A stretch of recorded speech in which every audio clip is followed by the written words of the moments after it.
Welcome, good morning. This is a first edition of I Spy RI.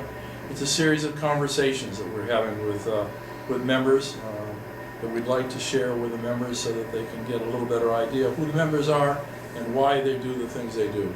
We're a community here. We embrace the idea that we're still alive and kicking, and we want to just kind of get to know each other better. So good morning. My name is Roy McDonald, and I'm introducing Dan McGuire. Dan and I have known each other for a number of years at RI, and we enjoy each other's company. So with that in mind, I will ask some series of questions. There are two topics we'll stay away from. One is religion, the other is politics. And other than that, we're free-flowing ideas. This is not scripted, and it's not meant to be scripted. It's meant to be a bridge between the members and a way of learning about each other in the software. Dan, why are you a teacher? I enjoy reaching out to people. I started my work life as a teacher, and I became a father very, very young, very soon into my marriage. And my wife, who was an executive secretary, became a mother instead, so I had to go out into the cold, cruel world and had to leave teaching. Back then you couldn't make any money at all as a teacher. What did you do when you left teaching? I went into sales. What kind of sales? The first job I had was a summer job pumping gas at a Texaco station. Did you wear a uniform? I did. I wore a uniform. It was a company-owned station. Really? So you had to look sharp, be sharp, feel sharp. Okay. Did you wash the windows? I did everything. Did you really? And I tried to keep from going absolutely crazy. I tried to sell somebody or something to every car that came in, whether it was just windshield fluid or tire black or an oil change. You know, we'd check the oil and all. So I did pretty well at it, and they asked me if I wanted to manage the station after about 3 months. This is a rapid career growth. Yes, it was, and I said, not really. I said, I'm doing this so that I can find something better. Something else. So they offered me a job as a rep, and I became a rep for Texaco. I thought you were a beer salesman. That's what happened after that. I was having A poet, beer salesman? I was having a beer with my old running mate from St. Joe's, now University, from the track team. Another crazy Irish. You were on the track team? I was. I used to run 100 yards faster than I can get out of my car now. Sic transit gloria mundi, Roy. But I'm familiar with the issue. I'm having a beer with Joe Ryan, Yeah. and we're both lying about how well we're doing. Yeah. And his lies were much better than mine. Yeah. And so he got me an interview with the Joseph Schlitz Brewing Company. Okay. And it was a very interesting situation. Where did you do it? Right there in Cherry Milwaukee? Hill. Oh. Well, I met the guy in Cherry Hill who was the regional manager, and we hit it off and we did well. He said, okay, so here's what's coming up. If you're serious, I'm going to give you a plane ticket now, and you will be on a plane tomorrow morning. Maybe tonight, if you can make it. And you'll go to Milwaukee tomorrow and you'll interview with 6 people. And 4 people like you who are going to offer you a job. It may be for here or it may be for Half Moon Bay, California. I don't know where it'll be. Okay. And you'll make your decision then. So I realized that. How old were you then? Oh my gosh. I don't know, what's 1973, 72, and I'm born in 47, so I was in my 20s, Okay. mid-20s. So you have a child I had a child, and a wife, and you're interviewing and a house. and you're interviewing for a job you don't know where. That's correct. Okay, that was kind of gutsy. Well, I figured out that he wasn't hiring me for Half Moon Bay, California. All right. He was interested in me working for him. Okay. So I took the gamble, and I went out, and I guess 4 people liked me because they offered me the job, and I took it. And I went to work right there in Philadelphia. So now you're a poet, ex-poet. Well, poetry came a long time after. You're pushing the beer. I am pushing the beer. Was it fun?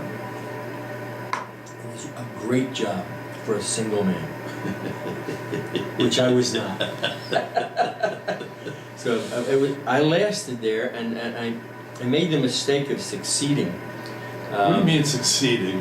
How do you succeed as a beer salesman? They sent me to State College, Pennsylvania, which was exactly the center of the state, and my area was every place in Pennsylvania except something that was good. So I didn't have Philly, and I didn't have Pittsburgh. I didn't have Scranton, but I had everything else.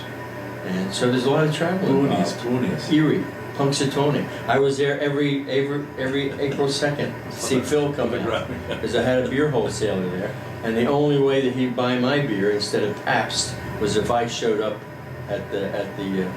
at Punxsutawney. Did you have a uniform then, or did you cigar? No. By then it was cool. I was smoking. This is 70s. Did you have sideburns then? Oh yeah. Double knit. I was a double knit miracle. Yeah, absolutely. God, I hate to look at this. Well, I like to look at the pictures because I weighed about half of what I do now. Well, I hear you. That's where I lost my boyish figure. Okay, so getting more to the point here. Yes. We're at RI now. You've been here for what, 5 years, 6 years? Yeah, I'm in my fifth. It was here in fall of 2010. Now you have taught, and I've gone to see courses that you've taught. Can you tell me some of the courses you taught just for fun? Can you remember them? Yeah, we did Ulysses by James Joyce. Okay, that's too deep for me. And we did Dubliners by James Joyce. Again, too deep. We did the plays of Samuel Beckett. I liked some of them. Yeah, and we did the Canterbury Tales. I had a lot of fun there. You were instrumental in its success, It was fun. being the partner. Yeah, that's Yeah. right. That's right. Dressing up as the partner and having to follow you in your lines was a lot of fun. Well, the interactive nature of the whole thing. The more interaction you can get, because the members, I'm loath to call them students because they're all smarter than I am, and if you get them involved, it can be a really wonderful experience. Well, it really is exciting, and I have a temporary feeling here. I come and I go to these different courses, exotic courses, some of them are sculpture, some are art, some are science or whatever, and as I step out of the classroom, I feel really smarter. And then about an hour goes by, and the feeling goes away. Well, it's like when you write a poem. I don't write And you go to bed at night, Yeah. and you look at that poem, and this is the best thing I've ever written.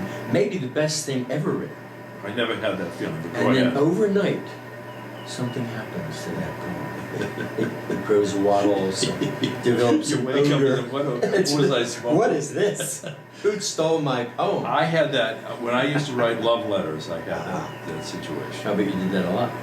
Well, let's just say I made a lot of mistakes, and it wasn't just in the grammar. Yeah, I know what you mean. But anyway, why do you teach? What motivates you to do that? It's a lot of work. I enjoy it. It is a lot of work, but it's a great way to learn.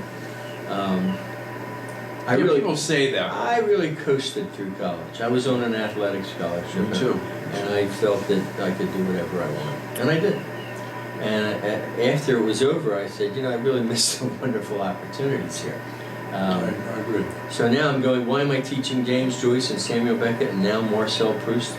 Because I didn't read them when I was supposed to back in college. And they're all on the list of the great artists of the last century. So I wanted to see what it's all about. The best way to read Ulysses is to get 30 other people to read it with you.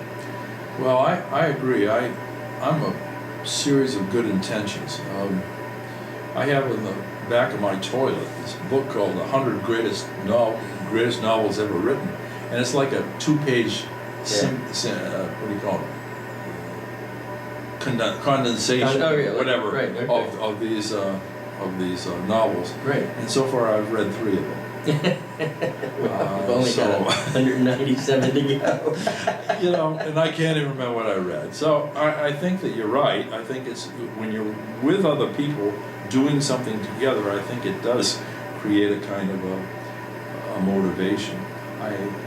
The writing courses are a typical example of that. You and I have been in writing courses, and they're fabulous here simply because they allow you to make mistakes, I suppose, but allow you to try. Absolutely, and you're a terrific writer. Well, thank you. Really get into it a little more than you do, but I know you have other things to do. One of the things, and we don't call teachers teachers here, we call them coordinators. And I understand that. Why now? Because the teacher, coordinator, is getting as much as the students are getting. And it's not so much the act of taking information and passing it to someone else. It's putting information out there and discussing it. Oh, I the agree. feedback. I agree. I cannot help but be amazed. One of the reasons we wanted to start these programs was that there's so many interesting people here and so many different stories. Yes. And but there's more than that here. There's a will to live. There's a will to be involved. There's a will to learn.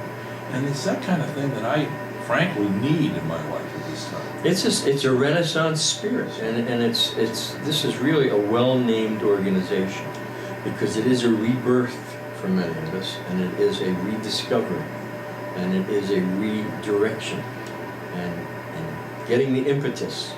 I mean, if you just want to, if you stay home all day and watch The Price sit is on Right, the couch. I can't do you're that. going to die. You're not moving forward. If you're not moving forward, you're moving backwards. There's no standing still. Well, the thing I like about it is that we embrace a kind of a joie de vivre together.